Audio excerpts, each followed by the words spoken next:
नमस्कार दोस्तों, RRM मारवाड़ जुगाड़ यूट्यूब चैनल में आप एक बार बड़ा स्वागत है। तो मैं हूँ आप हाथी रावताराम चौधरी और आज यहाँ पे एक कहानी सुना। तो आज की कहानी बड़ी रोचक है और इनके ध्यान लगा नहीं हो और पूरा मन लगा नहीं हो। तो आज की कहानी है कि अपने देश रो भारत रो नाम भारत की कर पड़ो और इनकी शुरुआत कटे हुई और की कर भारत देश रो नाम भारत पड़ो। तो महाभारत काल की कहानी है कि पुराण रे अनुसार ब्रह्मा जी से अत्रि और अत्रि से चंद्रमा और चंद्रमा से बुध और बुध से इलानंदन पुरूरवारो जन्म हुयो। तो पुरूरवार आयु राजा नूस और राजा नूस से ययाति उत्पन्न हुआ। ययाति पुरु हुआ और पुरु रे वंश में ही भरत और भरत रे कोड़ा राजा हुआ।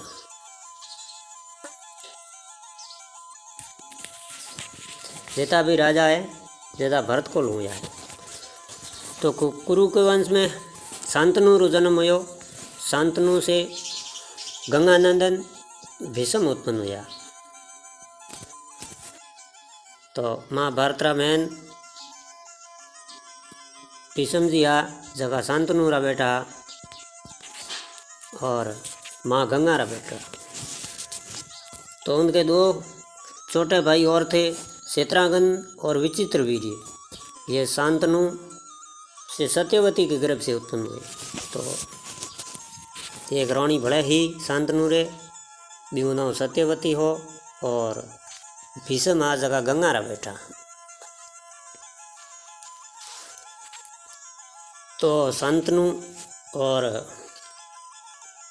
सत्यवती रे ब्याह रे कारण भीष्म आजीवन अविवाहित रहन आपरे भाई विचित्र वीर्य रे राज्य पालन रो प्रतिज्ञा छोड़ी। तो भीष्म महाभारत रे प्रमुख पात्रों में एक है। ये राजा शांतनु के पुत्र थे। अपने पिता को दिए वचन के कारण उन्होंने आजीवन ब्रह्मचर्य का व्रत लिया था। इन्हें ऐसा मृत्यु का भी वरदान था। एक बार हस्तिनापुर नरेश दुष्यंत आकेट खेलने वन में गए। जिस वन में वे शिकार के लिए गए थे उसी वन में कणव ऋषि का आश्रम था। तो कणव ऋषि के दर्शन करने के लिए महाराज दुष्यंत उनके आश्रम पहुँचे। पुकार लगाने पर एक अति लावण्यवती सुंदर कन्या ने आश्रम से निकल कर कहा कि हे राजन, महर्षि तो तीर्थ यात्रा पर गए हैं किंतु आपका इस आश्रम में स्वागत है। उस कन्या को देखकर महाराज दुष्यंत ने पूछा कि बालिके आप कौन हैं? तो कन्या ने कहा मेरा नाम शकुंतला है और मैं कणव ऋषि की पुत्री हूँ।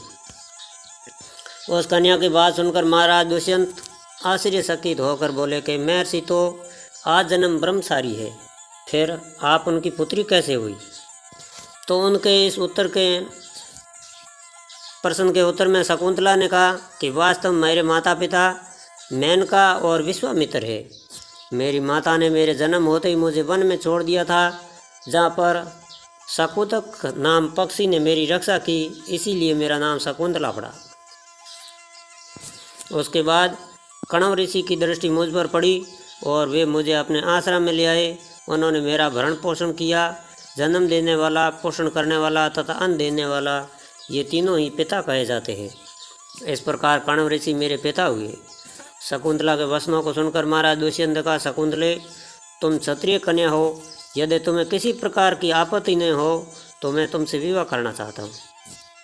शकुंतला भी महाराज दुष्यंत पर मोहित हो चुकी थी, अतः उसने अपनी स्वीकृति प्रदान कर दी। दोनों ने गंधर्व विवाह कर लिया और कुछ काल महाराज दुष्यंत ने शकुंतला के साथ विहार करते हुए वन में ही व्यतीत किए।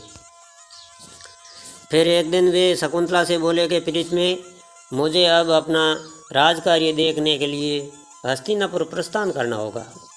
महर्षि कणव के तीर्थ यात्रा से लौट आने पर मैं तुम्हें यहाँ से विदा कर अपने राजभवन में ले जाऊंगा।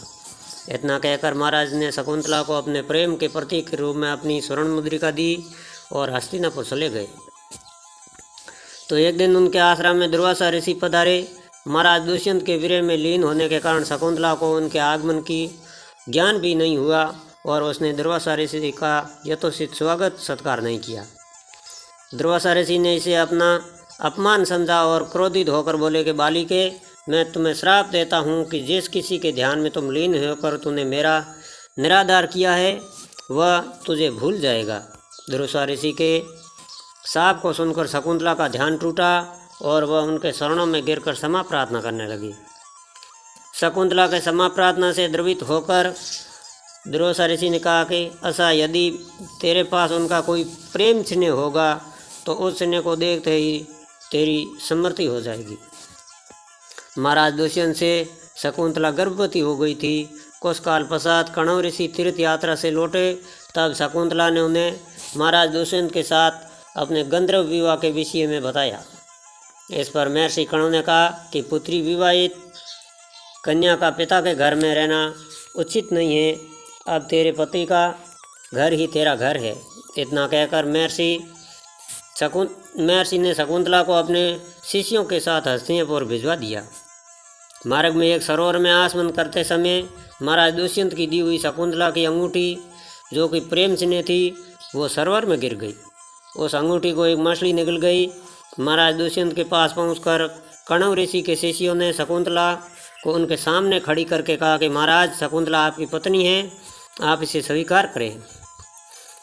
महाराज तो दुर्वासा ऋषि के श्राप के कारण शकुंतला को भूल चुके थे, अतः उन्होंने शकुंतला को स्वीकार नहीं किया और उस पर उल्टा होने का लासन लगाने लगे। शकुंतला का अपमान होते ही आकाश में जोरों की बिजली कड़क उठी और सबके सामने उसकी माता मेनका उसे उठाकर ले गई। जिस मछली ने शकुंतला की अंगूठी को निगल लिया था, एक दिन वह मछली मछुआरे के जाल में आ फंसी। जब मछुआरे ने उसे काटा तो उसके पेट से अंगूठी निकली। मछुआरे ने उस अंगूठी को महाराज दुष्यंत के पास में भेंट रूप में भेज दिया। अंगूठी को देखते ही महाराज को शकुंतला का स्मरण हो आया और वे अपने कर्तव्य पर पछतावा करने लगे। महाराज ने शकुंतला को बहुत ढूंढवाया, किंतु उसका पता नहीं चला। कुछ दिनों बाद देवराज इंद्र के निमंत्रण पाकर देवासुर संग्राम में उनकी सहायता करने के लिए महाराज दुष्यंत इंद्र की नगरी अमरावती गए। संग्राम में विजय प्राप्त करने के पश्चात जब वे आकाश मार्ग से हस्तिनापुर लौट रहे थे तो मार्ग में उन्हें कश्यप ऋषि का आश्रम दृष्टिगत हुआ। उसने उनके दर्शनों के लिए वे वहाँ रुक गए। आश्रम में एक सुंदर बालक एक भयंकर सिंह के साथ खेल रहा था। तो वह बालक शकुंतला और महाराज दुष्यंत का ही था। मेनका ने शकुंतला को कश्यप ऋषि के पास लाकर छोड़ा था तथा वह बालक शकुंतला का ही पुत्र था। उस बालक को देखकर महाराज के हृदय में प्रेम की भावना उमड़ पड़ी।